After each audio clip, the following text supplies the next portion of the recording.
Cube Radio. En direct à LCN. 14h30, c'est le moment d'aller retrouver Guillaume Lavoie, animateur à Cube Radio. Bon après-midi, Guillaume.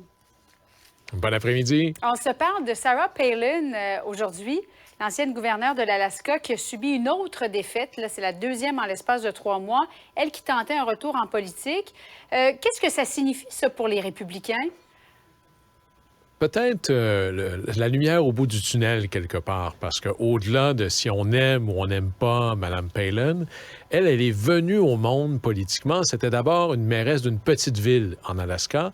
Et en 2006, elle a fait une espèce d'assaut contre l'establishment du Parti républicain, en s'en prenant aux médias, aux élites, au pouvoir, en étant très, je dirais, populiste dans son approche, et ça a fonctionné.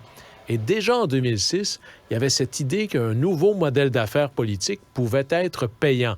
Et là, elle a été projetée sur la scène nationale, sinon mondiale, lorsqu'en 2008, John McCain a fait d'elle sa candidate à la vice-présidence, qu'il a un peu regretté par la suite.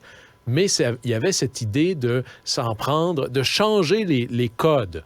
Maintenant, un bon républicain, c'est quelqu'un qui attaque l'establishment. C'est quelqu'un qui n'a pas nécessairement un réflexe. C'est comme si elle avait donné le ton avant même l'époque de Trump.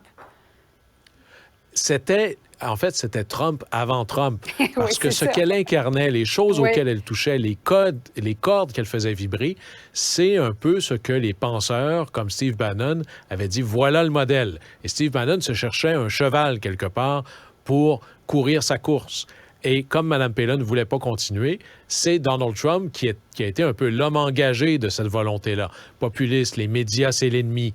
Les gens d'affaires, c'est les ennemis. Le sens de l'État, c'est pour les autres. Et Mme Palin et Trump ont donné naissance comme ça à une génération de candidats et de politiciens républicains très populistes qui a un peu fait déraper le Parti républicain standard. Et Mme Palin, elle était la pionnière en 2006 de ce modèle-là. Et peut-être qu'elle est la pionnière de la mort tranquille de ce modèle-là. Et là, on voit peut-être le début du commencement d'un rejet au sein du Parti républicain, un rejet au sein de l'électorat de cette façon de faire de la politique. Et on le disait d'emblée, une nouvelle défaite, deuxième en l'espace de quelques mois pour Mme Palin. Mais c'est une défaite pour Trump aussi parce que il s'était déplacé en Alaska l'été dernier, Guillaume, pour venir prêter main forte à Sarah Palin.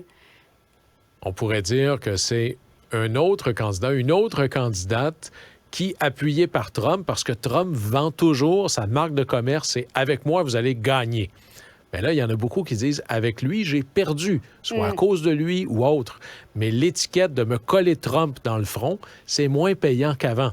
Et de plus en plus, des leaders républicains disent « vous savez, avec Trump, moi, je l'aime bien, mais je suis tanné de perdre. » C'est sévère, ça, comme jugement. À cause de lui, on a perdu en 2018, on a perdu en 2020, on vient de perdre en 2002. Bien, je suis tanné de perdre, il faut que je change.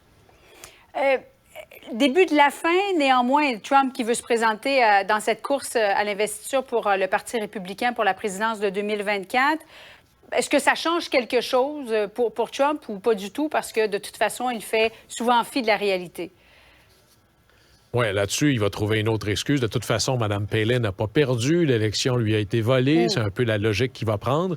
Il y a deux choses majeures. M. Trump peut tout à fait gagner la nomination républicaine s'il y a trop de candidats contre lui. Alors, est-ce que les républicains modérés, responsables, trempés dans le sens de l'État vont se parler avant et dire, mais c'est lequel d'entre nous qui va y aller? Parce qu'il y a une base forte.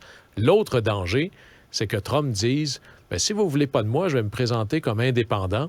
Et j'aime pas mal mieux vous voir perdre, vous, que moi, je ne gagne pas. Alors, est-ce qu'il va devenir un peu l'espèce de terroriste du Parti républicain, là, qui serait lui-même une bombe ou en se faisant détonner, une espèce de pacte meurtre-suicide, en se disant « j'aime mieux vous voir perdre que de voir mes adversaires, Ron DeSantis ou d'autres, gagner ».